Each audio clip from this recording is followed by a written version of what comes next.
अभी से 3 साल पहले गूगल ने करीब $4.5 बिलियन रिलायंस जियो के प्लेटफॉर्म में इन्वेस्ट किया।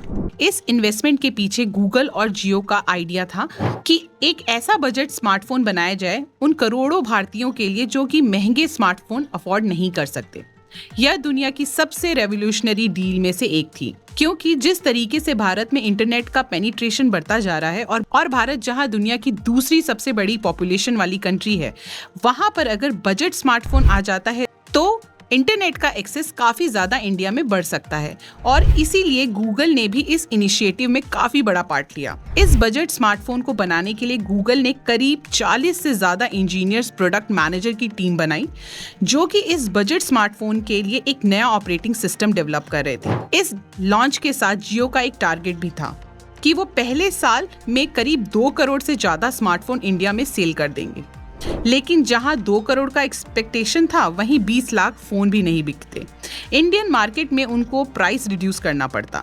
ऐसा क्या हुआ कि दुनिया की सबसे बड़ी टेक कंपनी और भारत की बेस्ट टेलीकॉम कंपनी मिलकर जब एक स्मार्टफोन बना रही थी तो फेल हो गई। फोन के लॉन्च होने से पहले मुकेश अंबानी ने कॉन्फ्रेंस में सबको बताया कि भारत के लोगों द्वारा इंटरनेट की बढ़ती डिमांड देखकर गूगल और जियो टीम कम बजट में स्मार्टफोन बनाया है। आपको बता दें, सुंदर पिचाई ने फोन के बारे में बताया कि इस फोन में वो कई अलग लैंग्वेजेस, ट्रांसलेशन और बेहतर क्वालिटी वाले कैमरा के साथ इस फोन को बना रहे हैं। भारत में ऐसे कई लोग हैं जो इस फोन के जरिए आसानी से इंटरनेट का इस्तेमाल कर। कम बजट में स्मार्टफोन बनाने के लिए गूगल और जियो के बीच में पार्टनरशिप काफी ज्यादा क्लियर थी। वहाँ एक तरफ गूगल का सीधा सा काम था कि एक नया ऑपरेटिंग सिस्टम इसके लिए डेवलप करे, वहीं दूसरी तरफ डिवाइस बनाने के साथ प्राइस डिसाइड करना, मार्केट स्ट्रैटेजी बनाना, फोन को डिस्ट्रीब्यूशन करना, उसकी मार्केटिंग स्ट्रैटेजी डिसाइड करना, यह सब कुछ जियो के हाथ में था।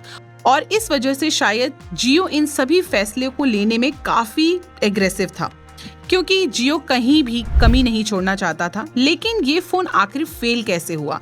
कहते हैं जब दोनों बड़ी कंपनियां आपस में पार्टनरशिप या किसी बड़े प्रोजेक्ट पे काम करती हैं तो अक्सर कंपनियों के डिफरेंसेस, कल्चरल डिफरेंसेस की वजह से प्रोजेक्ट पर उसका असर दिखने को मिलता है। और हुआ भी कुछ ऐसा ही। दोनों कंपनियों के डिफरेंट कल्चर की वजह से जियो फोन नेक्स्ट स्मार्टफोन मार्केट में अपनी जगह नहीं बनाया।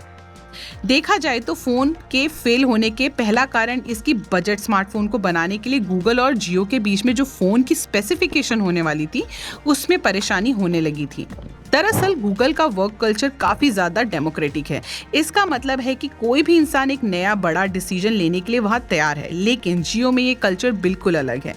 टॉप टू बॉटम अप्रोच अपनाया जाता है, मतलब टॉप लेवल पे एक डिसीजन लिया गया, फिर वो नीचे तक आएगा, जिसकी वजह से डिसीजन काफी स्लो होते हैं। इसके साथ ही इन दोनों टीम्स ने कोविड के समय एक साल 2020 से 21 के बीच में इस पर काफी ज्यादा काम किया। तो जितने भी मीटिंग्स हुआ करते थे वह गूगल मीट पर हुआ करती थी, जिस वजह से दोनों कंपनियों के बीच में ज्यादा इंटरेक्शन नहीं हो पाता और बजट स्मार्टफोन बनाने का जो तरीका था वो पूरा नहीं हो सका। यहाँ पर दोनों टीम अगर सामने बैठकर फैसला लेती तो काफी ज्यादा प्रोडक्ट को लेके क्लैरिटी होती कि कोविड की वजह से नहीं हो पाया और बजट स्मार्टफोन जो बन सकता था वह नहीं बन पाया। इस स्मार्टफोन का फेल होने का दूसरा बड़ा रीजन है कि जियो ने फोन को अफोर्डेबल बनाने के लिए क्वालकॉम के साथ पार्टनरशिप किया। मतलब क्वालकॉम चिप को मैन्युफैक्चर करेगा और वही चिप लगेंगे। जियो के बजट स्मार्टफोन में इस बड़ी डील के पीछे जियो की एक्सपेक्टेशन की और चिप कॉस्ट काफी ज्यादा रिड्यूस कर दी, तो फोन का कॉस्ट ओवरऑल काफी ज्यादा कम हो गया। लेकिन दोस्तों ऐसा हुआ नहीं, क्योंकि 2020 में सेमीकंडक्टर की शॉर्टेज हो गई पूरी दुनिया में। इस वजह से चिप के प्राइसेस काफी ज्यादा बढ़ गए, जिस वजह से ओवरऑल जो कॉस्ट आने वाली थी तब बजट फ्रेंडली स्मार्टफोन का वो काफी ज्यादा बढ़ गया। इसके साथ ही जियो चाहता था कि गूगल ऑपरेटिंग सिस्टम बना रहा है और वह 1 GB रैम को ही सपोर्ट करे, क्योंकि जितना ज्यादा रैम बढ़ेगा उतना ज्यादा कॉस्ट बढ़ता जाएगा। लेकिन यहाँ पर जब फोन लॉन्च होता है तो वह 2 GB रैम का फोन होता है, जिसमें से ओवरऑल जो बजट था फोन का काफी ज्यादा बढ़ गया। जियो इस स्मार्टफोन के साथ इंडिया में एक रेवोल्यूशन लाना चाहता था। वो चाहते थे कि 3 से 4 हजार के बीच में एक फोन बनने, जिससे करोड़ों भारतीयों को जो बजट स्मार्टफोन चाहते हैं वह इस फोन को अफोर्ड कर सकें। लेकिन ऐसा कुछ हो नहीं पाता है। वह फोन 6,500 का लॉन्च करना पड़ता है, जिस वजह से बजट फोन पूरी तरीके से फेलियर साबित होता है।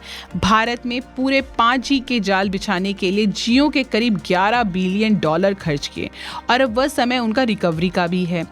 और वह आने वाले टाइम में अपना बजट स्मार्टफोन लॉन्च करने वाले हैं। लेकिन इस बार जियो अब गूगल पर पूरी तरह से डिपेंडेंट नहीं है।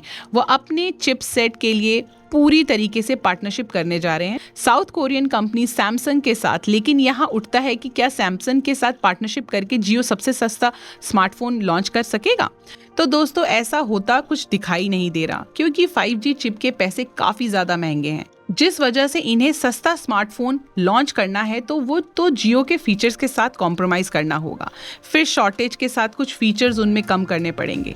गूगल को पता है कि एक बजट स्मार्टफोन बनाना है इंडिया में काफी ज्यादा मुश्किल है, इसीलिए वह कुछ नए ऑल्टरनेटिव्स की तरफ जा रहे हैं, जिस वजह से उन्होंने पिछले साल ही एयरटेल में करीब $1 बिलियन इन्वेस्ट किया।